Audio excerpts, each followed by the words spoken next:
So it is 1 week before we're going to fly off on this 36-hour series of connecting flights from the US to Chiang Mai, which is exciting, you would think. But over the last 6 months, we've been trying to get these documents before we leave that we need for our visas. And these documents have to be signed by embassies in the county and state government, and sort of the final boss is getting it to the US Secretary of State. And I still can't believe like the third highest person in government had to sign these and send them back, and nobody tells you how long that'll take. And we have no idea if they're going to get back on time. And then I get a notification that there is a package out for delivery from USPS, and we're not waiting for any other packages. This has got to be it. So excited. As soon as I can, I go out and check the mailbox. Nothing's there. No big deal. I check again after like an hour, and then again, and still nothing there. And the next day I'm checking, and I finally see the mailman flag him down. He says, "Yeah, no, I remember putting that package in the mailbox yesterday." And find out, apparently thieves follow USPS trucks and look for Priority Express envelopes and immediately run in and steal them because they tend to have valuable stuff. It turns out this has been happening all over town.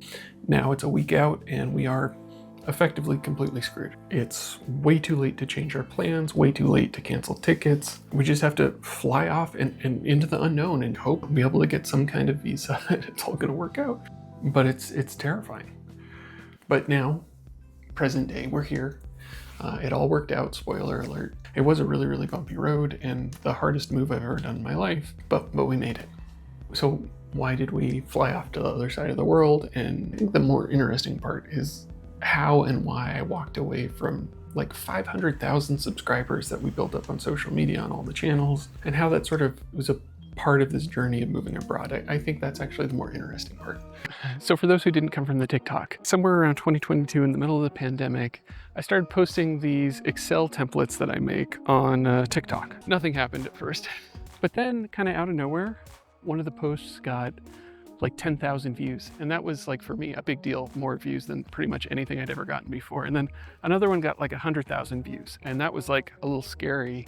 And then we got 1 million views. And I kind of started to freak out at that point because just the like concept that 1 million people saw your stuff's kind of terrifying. And I kept posting, not really knowing what to expect. And then one got like 9 million views. And at that point, I was really scared, but I also realized, hey, this is an opportunity I probably can't miss. In fact, I probably won't get another opportunity like this anytime soon. And like for anyone who's ever been in that situation on social media, it's hard not to chase after it. You get like kind of all of the toxic, addicting stuff about social media, the doom scrolling, the dopamine chasing, all of that. But now there's like actual money on the table. And it's really, really hard not to just chase after getting as many subscribers and views as you possibly can. But kind of ultimately, I learned the hard way that a social media account, particularly on a platform like TikTok, just isn't yours. You don't own it. You rent it from the platform. And the rent you pay is posting things that the algorithm likes at a frequency it deems to be correct. And they don't tell you what that is. When something changes, they don't tell you ahead of time. And if they decide to just turn things off, there's really nothing you can do about it. So one day I woke up, still back in Portland, and I looked and my videos were getting something like 95% less views on average. Okay, weird, but I didn't freak out. I thought it'll probably correct itself, no big deal. So I waited a day, and then a couple days later, it's down to something like 98% less. And at one point, a lot of my videos were being seen by something like less than 0.1% of my audience. And I really started to panic at that point.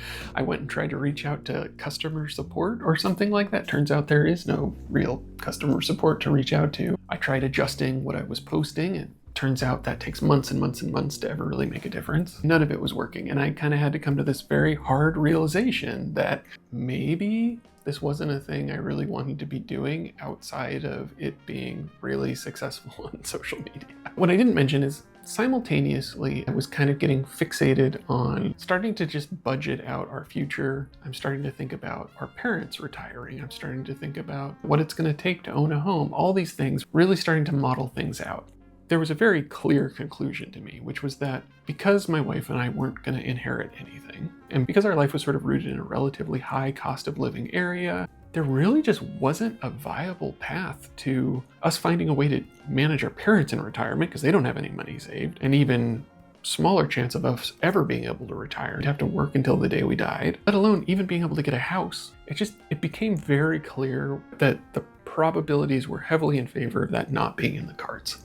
And that was a hard thing for me to reconcile with, because sort of by all standards, I did exactly what you're supposed to do in America. I started a company really young, grew that company, it got acquired. I went and started my consulting stuff and worked with a bunch of the biggest brands in the world. And then I built this giant social media sort of thing. And like I'd done everything they told you you're supposed to do. And each step of the way, I thought, oh, this will be the break. This will give me enough to do all the things that they say you're supposed to be able to do. Buy a home, take care of your parents, do all this stuff. And it never was enough. Each step of the way, I thought, okay, well, the next thing.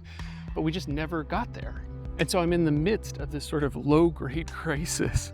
And that is the day that I wake up and the social media stuff has dropped off by 90%. But the funny thing about a crisis is that it does have an incredible ability to make you kind of change and reconsider things. And so I did. My old mainstay, I started overanalyzing, researching places we could move, researching places within the US, outside the US, looking at cost of living, looking at housing costs, looking at housing markets, breakdown after breakdown, visa programs in different areas, all these things. And there was just kind of this realization, which is in terms of the underlying systems architecting our day-to-day life. Back in the States, a lot of the things that mattered to us were not accessible, whether it was because of money or time or location. And if we wanted to spend more time doing those things that actually mattered to us, moving was probably not a bad idea. So after a lot of convincing my wife this wasn't just like me having a midlife crisis, we sort of agreed that if we were gonna do this, we were gonna make a real go of it, and we were gonna commit to say like 5 years. And we weren't necessarily as worried about the inconveniences and the challenges and all the realities of moving, at least not as much as I would have been in the past when I'd moved before. But oh boy, I could not have predicted how much would go wrong. I moved abroad before several times. I moved within the States a bunch as well, and I have never had a string of bad luck like this. Those documents got stolen out of our mailbox a week before we could leave, with no way to replace them in time before we got back. In the end, we had to move abroad without them. I had to petition a congressperson to get the Secretary of State to sign them more quickly. It was ridiculous. The house we moved into was a disaster. The lease we signed ahead of time turned out to be a huge mistake. We had to essentially move immediately after moving in the first place. Our stuff got delayed at port. We ended up having to live out of our suitcases for the first 3 months as we were going through all of this stuff. And that was just the beginning of it. We got sick, we went over budget, we had problems with the cat, on and on and on and on and on. And for the first 6 months, I woke up almost every day and kind of went to myself, oh my God, did we just make a terrible, terrible mistake? When you're moving abroad and going through all these challenges, when you're doing them for a better future for yourself, and when you feel like you're not just like kind of a cog in a system spinning over and over and over again, getting nowhere, it makes it a lot easier. And despite things being objectively a whole lot harder in our life and having to go through a lot more than we would have if we were just staying home, it felt worth it. And it was so much easier to get through knowing that there was something on the other side. And here we are 6 months later. Our life is approaching some level of normalcy now. Things are objectively a whole lot better day to day than they were before. And we are spending more time doing the things we want to be doing, working on the things we want to be working on. And I feel more optimistic than I think I would if I was back where we were before, in the situation we were in before. And it's not all perfect. And moving abroad to another country as an American is a whole fraught thing that I can talk about more in other videos. But ultimately, being here on the ground and feeling like part of the community that we're in now, and I feel pretty confident saying that we made the right decision. I'm so happy we did it. So if you're wondering about like upcoming videos and the channel and all of that because you like the Excel tutorials, I'm gonna be posting less Excel tutorials here. I'm gonna be posting more of those on the newsletter. If you're not on the newsletter, that's like the best part of everything I do. I send out free stuff, free templates, free tutorials. I'll put a link here somewhere. I'll try to put a link in the description too, so you can click it. That's where you're gonna reliably get Excel content. If you don't want to hear about the stuff I talk about here anymore, that's okay, I get it. Thank you for being here along the way up until now. Like, it's been a cool journey. I'm really happy that people have been here following along and made this all possible. And thank you all again. Have a wonderful time wherever you are in the world, and bye for now, folks.